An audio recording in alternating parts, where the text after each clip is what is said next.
I salute everybody where they watch me. This our country, last now corruption will kill everybody. I know say recently they arrest Chiwetalu Agu, say this guy wear Biafran uniform, in dress up to down, in Biafran flag. Now I can't hear say some people now don't go they protest here by force by fire, they go release this guy. I know say most of them are going to get the updates as this one they go. Now there this guide of actors come says okay fine and good, since the protest don't they escalate, make them go try release this guy. And I hear say fine and good, they don't go release Chiwetalu Agu, and I hear say they no beat him, they no do him anything. And waiting these people claim say they do, oh, my people I beg, make now follow me see. Thank you very much, members of Actors Guild of Nigeria. Mr. President sent me here yesterday because of the problem we had the Army had with Chiwetalu Agu. I am here at the division, Nigerian Army headquarters in Enugu. This is Chiwetalu Agu. Mr. President, this is Chiwetalu Agu. He is held and healthy. Nothing happened to him. He is accepted with the army and he is actually a happy man. He has anything to say to them. Keep on supporting Nollywood. It's the only hope, the only duty in the house to sustain it, both our public and our private lives. Thank you very much. Fine and good, I don't see and say they no beat you, they no doing. I beg, which one come be the video where be say they sit down for ground like person where they beg. So that one for me no be beating. No be humiliation because now the reason I say I don't do them anything. But I know what they vet me part for this whole video. Because when this man come outside they talk, he no even tally with the arrest where they arrest him. They arrest you say you wear Biafra, at least you will come out and talk say okay, you they stand on your rights. Say you be proud Biafra, Oga Konde they twist the whole matter. They talk say him they campaign for hope. I know they understand. Since why hope who's or the man matter enter your Biafra uniform? I think say we there they worry they complain say they don't arrest you, make they try at least release you, do this one for you. You can't they come outside they talk saying hope is the way. They don't give you money to shut up. You wear this cloth to come outside to claim right, talk say okay, now they fight for freedom. Or now they fight for something. Just because of small arrest where they arrest you, it means that you don't even be president. Because some president they don't sleep inside jail for years.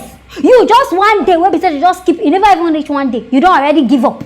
If you want to stand your ground, make we know say you stand your ground, make people support you. No be say you can't go there because of 5 naira chicken change. And make una not forget all these things when they collect from all these politicians. Last, it go come off on an eye. They go come use and later now they punish on her. And because now they see and now you will be adults. Now you supposed to they tell us okay, make una no support to this government they try by you. Now you can't even carry yourself in full support. But anyway, me I hear say that this army they talk say they never release and full time. Say they still they investigate because if they support Biafra, but I don't know. Since when supporting the particular thing turn to wahala, Chebin getting right. Make it support whoever he wants support. But I hope say sooner or later they don't go do anything because now our army as they beat. So now we go start to hear another story say they don't beat her, they don't do and this one. Maybe this one where they just can't do now just because of media. Because people don't they complain. Behind waiting make them come out and now contact say make them say do video. Maybe people see say they no beat her when they no do how many things in they fine and healthy. Anyway, that one now own personal problem with that. Anyways, my viewers, now this story now here now see make I bring and come. Make now stay tuned for our next story. This story will carry comment now about one victim. This guy don't come outside, they narrate how him suffer from the reckless shooting where happened during the EdSARS protest. I know say most of now remember, but waiting make this guy now come outside when they talk this one. Now because of the shooting where they shooting that time, the bullet still there inside this guy leg. This guy they claim say he never even get money to even take treat this thing and say all the damages where they cause am reach today our government no even find anything do about them. Now waiting make her now come outside they beg my people beg make now follow me watch. My name is Shedu from Kogi State. On that October 2020 last year, I was going to work. I'm a fashion designer. That day was so terrible. I cannot figure out what happened to me that day. Because now only God saved my life. The first operation where they do, the thing crack. They do the second operation. That is November. Even the bullet is here on my leg. My next operation now is November. This next month, November. I am suffering. Nigeria police has scattered my dream. They scatter my life. I get family, I get house. If you enter my house now, you will see everything.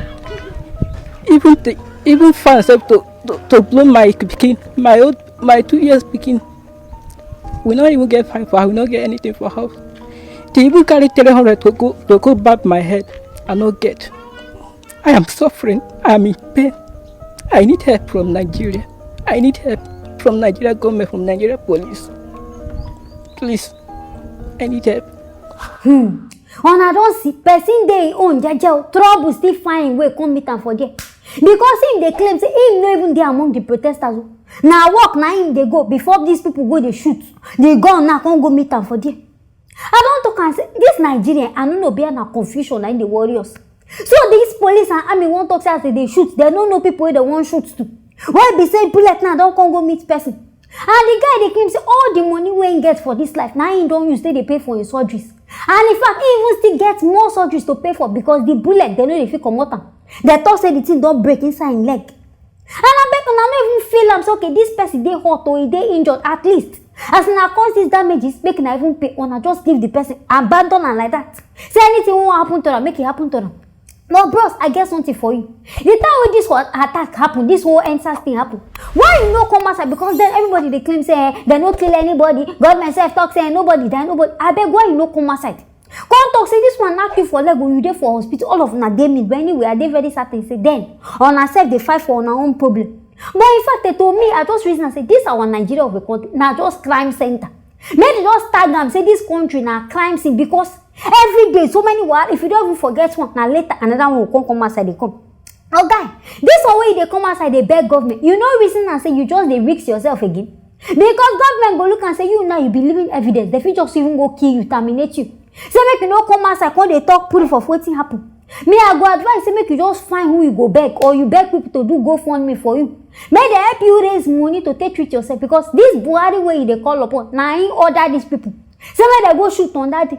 And if say na because of medical treatment, even the Buhari, he know they treat himself inside Nigeria, in they travel abroad. So I'm not gonna say how he want to help you because if he won't help you, if I don't do and since. But I don't reason all these damages will be say government people they cause. I beg now then suppose they pay for them.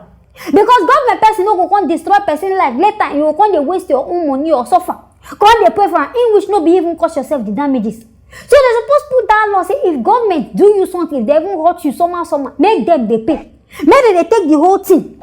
My beg my people make we dey safe. Because me I don't reason this matter the way we be like this now. Our country know this one will even come outside can't complain the bullet they as they very certain. So sooner or later they go they find how they want to silence this guy. So I beg making just go there one place. Find who go fund you. If na Coco Foundation you go meet. Maybe at least just gather money for you. I waiting me at the advice. So no go meet any Buhari or any politician unless you no Nigeria with it. They go just twist everything. Use you as example. Just kill you, drop down for there. Anyways, my viewers, now this story now here now make I bring and come. Make now stay tuned for our next story.